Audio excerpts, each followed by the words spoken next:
Hello everyone, this is Robert and this is one of the drive sides to Copperhead. In this video I'm going to show you the intermediate drive and the changes that we've made to hopefully make the drive more reliable on Copperhead. So let's first take a look at what the intermediate drive really is.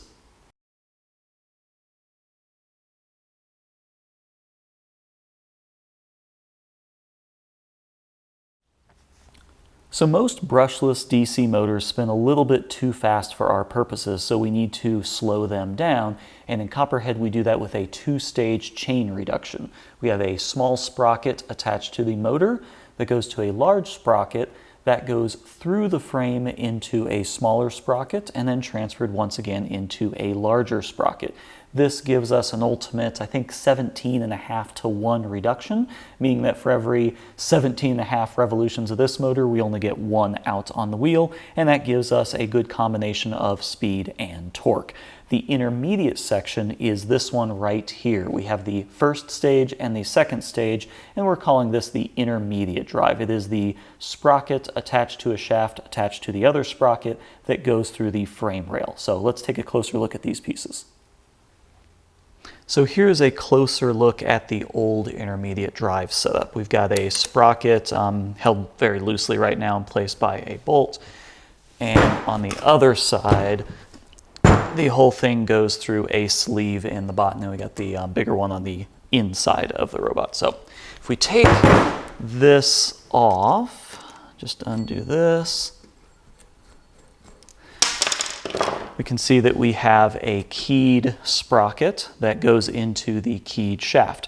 The issue that we had last year was that these keyed sprockets are weak and they tend to break. So this is what one looks like when it is split in half.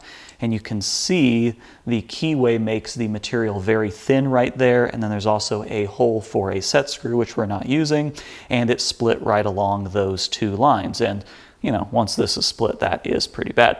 The other problem is these old ones were sintered metal, which means it's a powdered metal that kind of gets baked together, and it is a lot weaker than a normal machined sprocket. So we're switching over to a machined sprocket and we're getting rid of that keyway. More on that later. So this whole thing just kind of pops out with some amount of effort.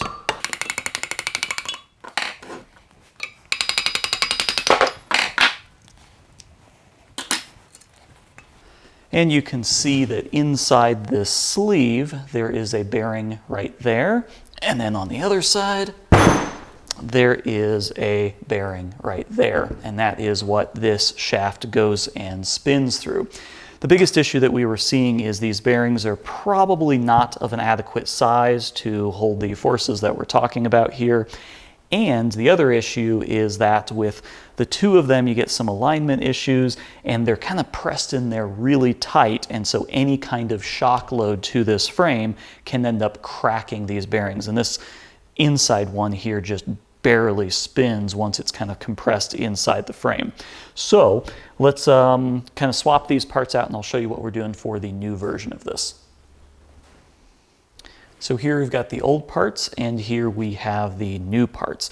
The biggest difference that we see here is we're moving away from the actual ball bearings and we're moving over to solid bronze bushings. These are just solid turned pieces of bronze and there is a grease channel in the inside, but these will completely replace the bearings so we don't have to worry about the balls exploding and the races cracking and things like that. These should be able to withstand the pressure. And then the other major difference that you see is instead of going from a straight keyed shaft like this one, we're going over to a hex shaft with the hex broach. If you watch my channel religiously, which you obviously should, you saw a video on broaching sprockets. And these are really cool because it's just a hex on a hex and it fits. There is pretty much no play whatsoever and we don't have to rely on a key. The biggest thing about a key is you're transferring all of that force and all of that rotation into just this little key and it puts a lot of stresses on the sprocket. The other thing that you can see between these two, they are in fact the same size. These are the same shaft diameter, but if you look at the cross section of these sprockets, this one has a lot more meat around it. This one gets very thin, especially around that keyway, which is exactly where it broke. So we have a lot more meat there, just a lot sturdier sprocket in general. This is also a nice machine sprocket, not this sintered steel crap.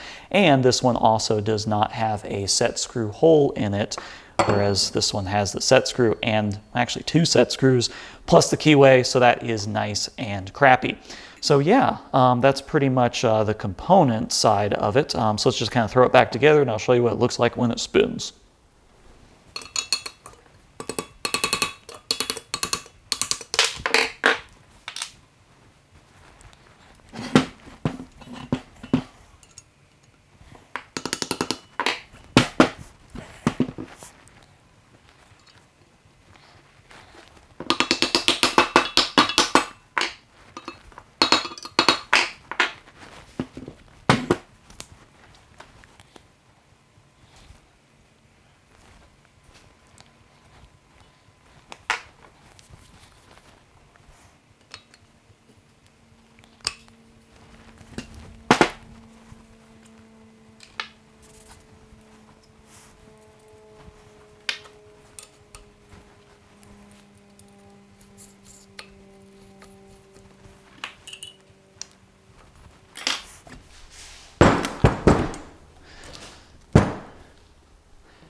And there we go. That is the new intermediate drive.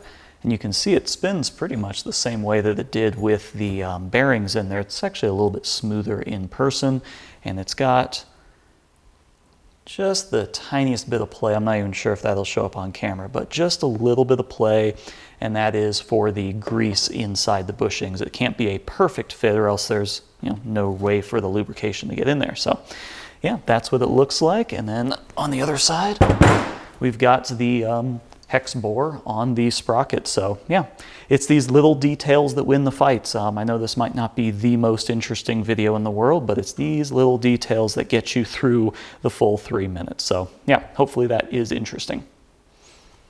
So that's about all I have to talk about with the new intermediate drive, but in future videos we're going to be talking about the new drive modules. These guys are fully isolated, have a completely new motor, all sorts of new components in there. These are pretty exciting, so be on the lookout for that sometime in the future.